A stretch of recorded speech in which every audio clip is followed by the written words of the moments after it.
آج شام میں خداوند کے جلالی بابرکت نام میں آپ کے ساتھ ایک بہت امپورٹنٹ ڈاکٹرن کو شیئر کرنا چاہتی ہوں، جسے ہم کلیسیا کی مبارک امید ریپچر یعنی کلیسیا کا اٹھایا جانا کے نام سے جانتے ہیں۔ پرانے عہد نامہ کی کتاب کے 23ویں باب کی پہلی آیت میں خداوند نے موسیٰ سے کہا کہ بنی اسرائیل سے کہہ، خداوند کی عیدیں جن کا تم کو مقدس مجموع کے لیے اعلان کرنا ہوگا میری وہ عیدیں ہیں، یعنی عید فصح، عید فطیر، پہلے پھلوں کی عید اور ہفتوں کی عید یعنی عید پینتیکوست، نرسنگوں کی عید، کفارہ کا دن اور 7ویں عید خیموں کی عید۔ عید کا عبرانی مطلب ہے مقررہ تہوار۔ شروع کی 4 عیدیں سب اپنے مقررہ وقت پر ہو چکی ہیں۔ خدا نے ان عیدوں کے بارے میں کہا کہ یہ میری عیدیں ہیں۔ ان تمام عیدوں میں پرانے عہد نامہ میں خداوند یسوع مسیح کا عکس نظر آتا ہے، مگر نئے عہد نامہ میں یہ عکس حقیقت اور سچائی نظر آتی ہے، جو اصل چیزیں مسیح کی ہیں، کیونکہ مسیح ہمارا فصح قربان ہوا، دفن ہوا اور تیسرے دن مردوں میں سے جی اٹھا۔ پہلا کرنتھیوں 15 باب کی 20ویں آیت کے مطابق، لیکن مسیح فی الواقعہ مسیح مردوں میں سے جی اٹھا اور جو سوتے ہیں ان میں پہلا پھل ہوا۔ مسیح کے جی اٹھنے کے 50ویں دن کے بعد عید پینتیکوست ہوئی۔ یہ تمام عیدیں ایگزیکٹ ڈیٹ پر ہوئیں۔ عزیزو، کلام مقدس میں ہر چیز کے بارے میں بڑی تفصیل سے ہمیں بتا دیا گیا ہے۔ شروع کی 4 عیدیں موسم بہار یعنی اسپرنگ میں ہو چکی ہیں اور آخری کی 3 عیدیں سمر میں ہوں گی، یعنی نرسنگوں کی عید، کفارے کا دن اور خیموں کی عید۔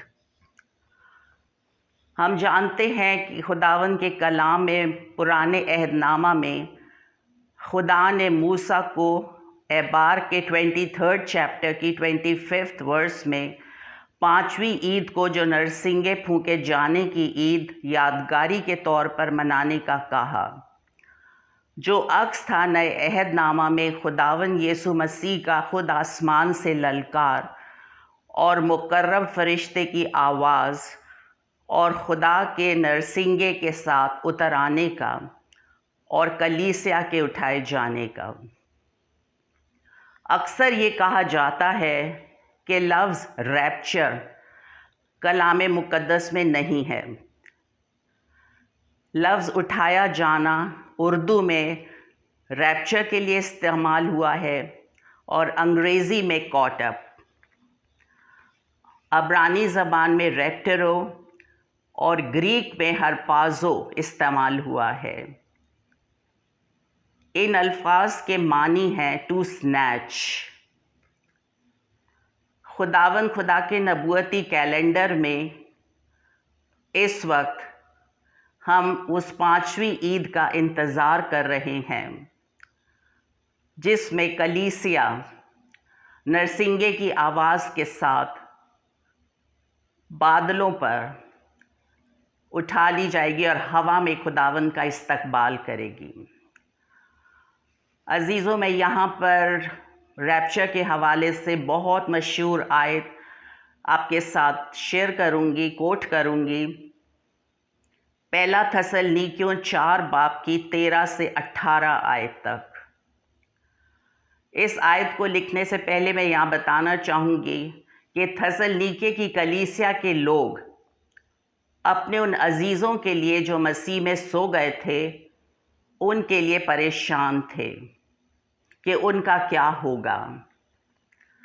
پولس ان کو تسلی دیتے ہوئے فرماتا ہے کہ اے بھائیوں، ہم نہیں چاہتے کہ جو سوتے ہیں ان کی بابت تم ناواقف رہو، تاکہ اوروں کی مانند جو نا امید ہے غم نہ کرو، کیونکہ جب ہمیں یہ یقین ہے کہ یسوع مر گیا اور جی اٹھا، اسی طرح خدا ان کو بھی جو سو گئے ہیں یسوع کے وسیلے سے اسی کے ساتھ لے آئے گا۔ چنانچہ ہم تم سے خداوند کے کلام کے مطابق کہتے ہیں کہ ہم جو زندہ ہیں اور خداوند کے آنے تک باقی رہیں گے، سوئے ہوں سے ہرگز آگے نہ بڑھیں گے، کیونکہ خداوند خود آسمان سے للکار اور مقرب فرشتے کی آواز اور خدا کے نرسنگے کے ساتھ اتر آئے گا، اور پہلے تو وہ جو مسیح میں موئے جی اٹھیں گے، پھر ہم جو زندہ باقی ہوں گے ان کے ساتھ بادلوں پر اٹھائے جائیں گے، تاکہ ہوا میں خداوند کا استقبال کریں، اور اس طرح ہمیشہ خداوند کے ساتھ رہیں گے۔ پس تم ان باتوں سے ایک دوسرے کو تسلی دیا کرو۔ عزیزو، ہم کلام مقدس میں ریزریکشن چیپٹر 1 کرنتھیوں 15 باب میں پڑھتے ہیں کہ جس طرح ہم اس خاکی کی صورت پر ہوئے، اسی طرح آسمانی کی صورت پر بھی ہوں گے۔ یہ 1 کرنتھیوں 15 باب کی 49 ورس ہے۔ اسی کے ساتھ ساتھ پولس رسول اور بڑی خوبصورت بات ریپچر کے حوالے سے لکھتے ہیں کہ اے بھائیوں، میرا مطلب یہ ہے کہ گوشت اور خون خدا کی بادشاہی کے وارث نہیں ہو سکتے، اور نہ فنا بقا کی وارث ہو سکتی ہے۔ دیکھو، میں تم سے بھید کی بات کہتا ہوں، ہم سب تو نہیں سوئیں گے مگر سب بدل جائیں گے، اور یہ ایک دم میں، ایک پل میں۔ پچھلا نرسنگا پھونکتے ہی ہوگا، کیونکہ نرسنگا پھونکا جائے گا اور مردے غیر فانی حالت میں اٹھیں گے اور ہم بدل جائیں گے۔ یہ 1 کرنتھیوں 15 باب کی 50 سے 52 ورس تک ہے۔ عزیزو، ریزریکشن کو اس چیپٹر میں بڑی خوبصورتی سے بیان کیا گیا ہے، جہاں پر پولس رسول فرماتے ہیں کہ مردوں کی قیامت بھی ایسی ہی ہے۔ جسم فنا کی حالت میں بویا جاتا ہے اور بقا کی حالت میں جی اٹھتا ہے، بے حرمتی کی حالت میں بویا جاتا ہے اور جلال کی حالت میں جی اٹھتا ہے۔ نفسانی جسم بویا جاتا ہے اور روحانی جسم جی اٹھتا ہے۔ کمزوری کی حالت میں جسم بویا جاتا ہے اور قوت کی حالت میں جی اٹھتا ہے۔ عزیزو، جب ہمارے عزیز ہم سے جسمانی طور پر جدا ہوتے ہیں، مسیح میں سو جاتے ہیں، تو جب ہم ان کو دفناتے ہیں تو ہم یہ کہتے ہیں کہ مٹی کو مٹی کے حوالے۔ لیکن یہی بدن جو ہمارے عزیزوں کے اس وقت قبروں میں ہیں، 1 کرنتھیوں 15 باب کی 42 سے 44 ورس تک اس تسلی کو ہم دیکھتے ہیں اور پڑھتے ہیں کہ کس طرح سے نرسنگا پھونکا جائے گا اور پھر مردے جلالی بدن میں غیر فانی حالت میں جی اٹھیں گے۔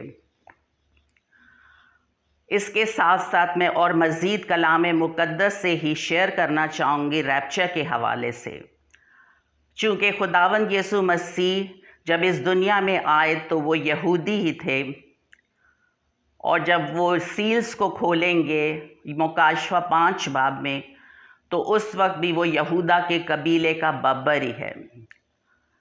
خداوند یسوع مسیح جوئش ٹائم کے مطابق عمل کرتے ہیں۔ کلیسیا کا اٹھایا جانے کو ہم تیتس 2 باب کی 13 آیت میں مبارک امید، یعنی ہم اپنے بزرگ خدا اور منجی یسوع مسیح کے جلال کے ظاہر ہونے کے منتظر رہیں۔ اسی طرح کلوسیوں 3:4 میں لکھا ہے کہ جب مسیح جو ہماری زندگی ہے ظاہر کیا جائے گا، تو ہم بھی اس کے ساتھ جلال میں ظاہر کیے جائیں گے۔ مبارک ہیں وہ زندگیاں جو اس وقت کا خداوند کی راہ دیکھتے ہوئے اس کا انتظار کر رہی ہیں۔ مسیح یسوع